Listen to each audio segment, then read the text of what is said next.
नमस्कार. आपण राज्यसेवा पूर्व परीक्षेला येऊन गेलेले प्रश्न बघत आहोत.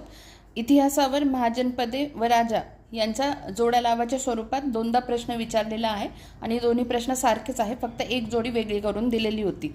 बघा, राज्यसेवा पूर्व परीक्षा 2017ला एक प्रश्न आहे आणि त्यानंतर राज्यसेवा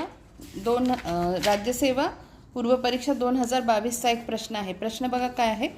काशीचा राजा आहे अश्वसेन, कोसलचा आहे प्रसेनजित, मगधचा आहे बिंबिसार, वत्सचा आहे उदयन. लक्षात कसं ठेवायचं बघा. काशीचा अश्व, अश्व कुठला तर काशीचा, असं लक्षात ठेवा. त्यावरून काशी आणि अश्वसेन. त्यानंतर बघा पुढे कसं लक्षात ठेवायचं. कोसल कसं लक्षात ठेवायचं. एक मिनिट. प्रकोप हा शब्द लक्षात ठेवला ना. प्र फॉर प्रसेनजित, को फॉर काय तर कोसल. एक सपोर्टिव्ह आहे ते जाऊ द्या. प्रकोप या शब्दावरून प्रकोप या शब्दावरून प्रसेनजित, कोसल राहील लक्षात.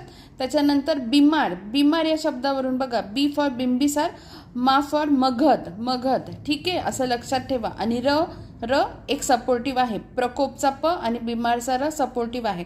आणि इथे बघा वत्स आणि उदयन. बघा, व्ही आणि U. V for Vatsa, U for Udayan. फक्त व्ही आणि यू वरून ही ट्रिक लक्षात राहते. व्ही आणि यू सारखेच लिहितो ना आपण, फक्त व्हीचं टोक थोडं निमुळतं करतो. व्ही आणि यू वरून ते लक्षात ठेवा. आणि एक फक्त लक्षात ठेवायचं की इथे अवंतीचा जो प्रद्योत आहे, अवंतीचा राजा जो प्रद्योत आहे, ते प्रकोप याच्यासोबत आपण जो प्रसेनजित आहे, कोसलचा प्रसेनजित आहे, त्याच्यासोबत प्रद्योतला आपल्याला कन्फ्यूज करायचं नाही आहे. त्यामुळे कोसलचा प्रसेनजित आहे आणि अवंतीचा प्रद्योत आहे, असं नीट लक्षात ठेवा. धन्यवाद.